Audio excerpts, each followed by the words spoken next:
Mona Lisa. We call her Money Mona for short.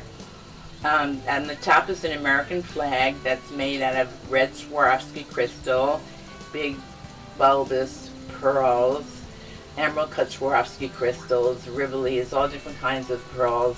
And the pearls are escaping and becoming clouds in the sky. There are two of my Wendy Gell signature airplanes in it, flying off into the sky. It's supposed to be a very lofty piece. And then we have a framed Mona glued to the canvas behind it, which is really the door of the back of it, the kitchen cabinet. But it's very powerful and strong and easy to glue things to.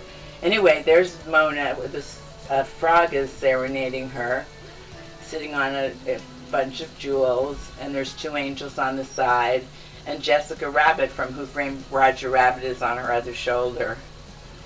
And she's holding, this was really fun doing, I took Polaroids of $100 bills, and then they were so tiny I cut them out, and then I had Jessica Rabbit holding the bunch of $100 bills. That's why she's Money Mona. And there's also hidden in there other little $100 bills. Anyway, the reason for her secret smile is because she's wearing a wristie on one hand, and then on her left hand, her right hand is covering the left wristie, and all the jewels are exploding from behind it. And then there's a little rag man standing on top celebrating.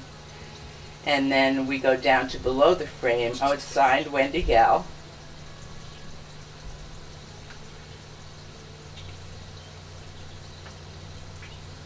I'm on the ragman. On the little ragman arises from the kaleidoscope of jewels, and he has a skirt made out of golden chain, and he's celebrating the birth of Money Mona. And then there are two little gay sailors in pink walking off arm in arm above my signature.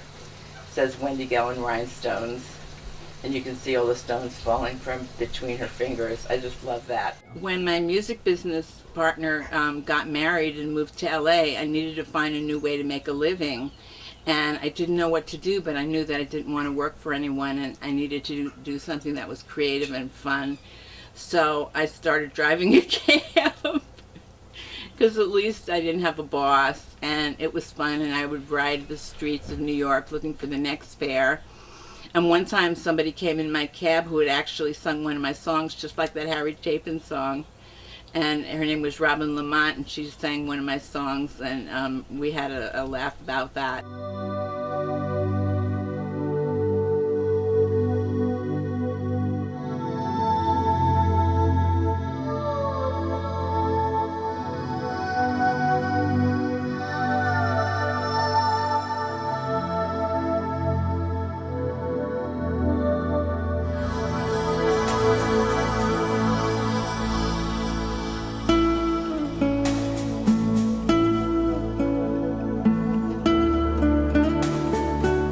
Yeah, so that's how I got in the music business. I was riding an elevator dressed as a gypsy one time, and I used to go to rich people's houses and play the guitar, sing Russian gypsy songs, and read tarot cards and get paid for it. That was my part-time job. So I was riding in the elevator, and this man looks at me and he goes, "If you can sing as good as you look, I'll make you a star." So I was interested, and it turned out to be Tony Orlando from Tony Orlando and Dawn.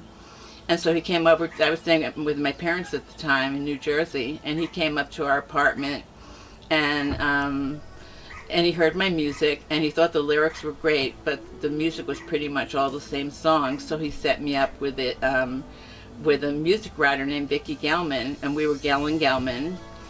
And that was how I first got into the music business, which led me into the jewelry business. And people we used to send our songs to, like Cher and Hollywood Law and all sorts of people. Later, I would sell them jewelry, but that time we would try to sell them songs.